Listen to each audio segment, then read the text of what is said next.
ఎప్పుడో ఒక విషయం అయితే బయటపడే ఛాన్స్ ఉంది. ఇక్కడ కేసీఆర్ సంబంధించిన వార్త చూడొచ్చు.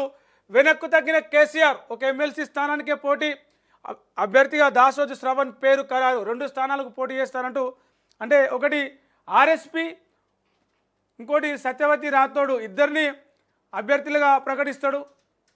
ఆ 10 మంది ఎమ్మెల్యేలు దాని ఏమంటారు వాళ్ళ మీద వేటు పడేలాగా ఒక విప్ జారీ చేస్తారు, ఒక స్కెచ్ అయితే వేస్తూ ఉండని చెప్పేసి కేసీఆర్ సంబంధించిన వార్త మొన్నటి వరకు రాజకీయ పార్టీల్లో ఇటు రాజకీయ వర్గాల్లో చర్చ జరిగింది.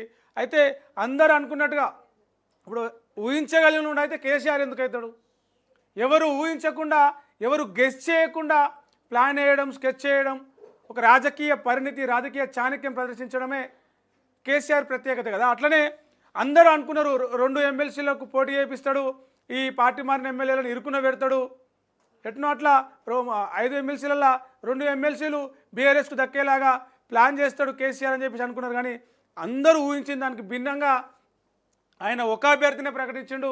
అది కూడా బీఆర్ఎస్ పార్టీకి, కేసీఆర్కి విధేయుడిగా ఉండే దాసోజు శ్రవణ్ పేరును ఆయన ప్రకటించిండు. గతంలో కూడా గవర్నర్ కోటాలో దాసోజు శ్రవణ్ని ఎమ్మెల్సీగా ప్రకటిస్తే కొంత టెక్నికల్ ప్రాబ్లమ్స్ వల్ల ఆయన ఎమ్మెల్సీ కాలేకపోయిండు. తిరిగి ఈసారి కూడా మళ్ళీ ఆయన వైపే మొగ్గు చూపిండు. ఇక ఈ 10 మంది ఎమ్మెల్యేలకు, అంటే ఒక్క అభ్యర్థిని సెలెక్ట్ చేయడం వల్ల 10 మంది ఎమ్మెల్యేలకు ఆ విప్పు నుంచి కొంత ప్రమాదం తప్పిందని చెప్పొచ్చు. మరి ఈరోజు నామినేషన్లు పూర్తయి ఇంకా ఎన్నికలు పోయేంత వరకు కూడా టైం ఉంది. మరి ఆ తర్వాత రేపు ఎల్లుండో ఇంకో 2-3 రోజులకి ఏమన్నా విప్పు జారీ చేస్తారా, అవకాశం ఉందా అనేది కూడా ఇంకా చెప్పలేము. కాకపోతే 2 అభ్యర్థులు ఉంటే ఖచ్చితంగా విప్ జారీ చేసేవాళ్ళు. ఇప్పుడు ఒకే అభ్యర్థే కాబట్టి జారీ చేయకపోవచ్చు. విప్ అనేది ఆయుధాన్ని ఇప్పుడు వాడకపోవచ్చు కేసీఆర్ అని చెప్పేసి అనుకోవచ్చు. ఈ ఎమ్మెల్సీ కూడా ఎన్నికలకు సంబంధించి తెలంగాణలో ఆసక్తికర పరిణామాలు చోటు చేసుకుంటున్నాయి. ఎమ్మెల్సీ ఎన్నికలపై బీఆర్ఎస్ అధినేత మాజీ సీఎం కేసీఆర్ వెనక్కి తగ్గినట్టుగా కనిపిస్తోంది. ఎమ్మెల్యే కోట ఎమ్మెల్సీ ఎన్నికల్లో బీఆర్ఎస్ తరఫున 2 అభ్యర్థులను బరిలోకి దింపేందుకు కేసీఆర్ వ్యూహం పన్నారని గత 2 రోజులుగా చర్చ జరిగింది.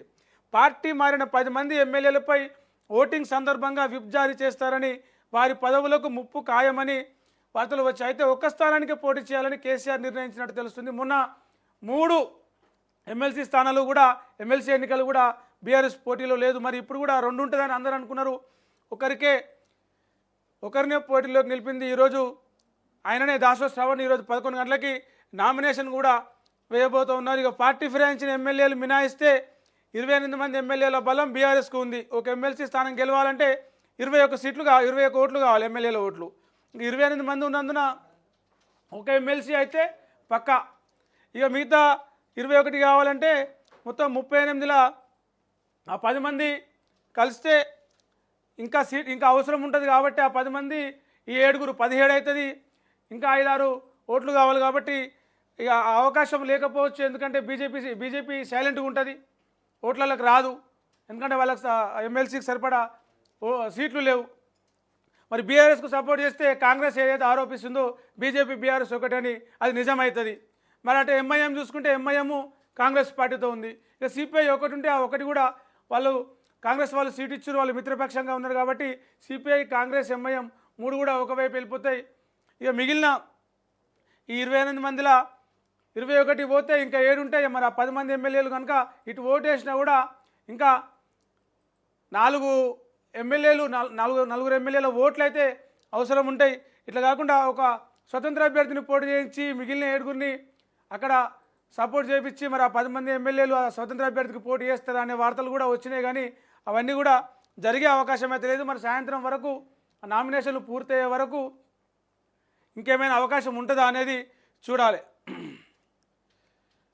ఇక చేనేత కార్మికులకు రుణమాఫీ, ఒక్కొక్క కార్మికుడికి ₹1,00,000 మొత్తం 33 కోట్లు గవర్నమెంట్ నేతన్నలకి రుణమాఫీ చేసింది. ఈ సందర్భంగా మంత్రి జౌళి శాఖ మంత్రి తుమ్మల ఒక స్టేట్మెంట్ అయితే చేశారు.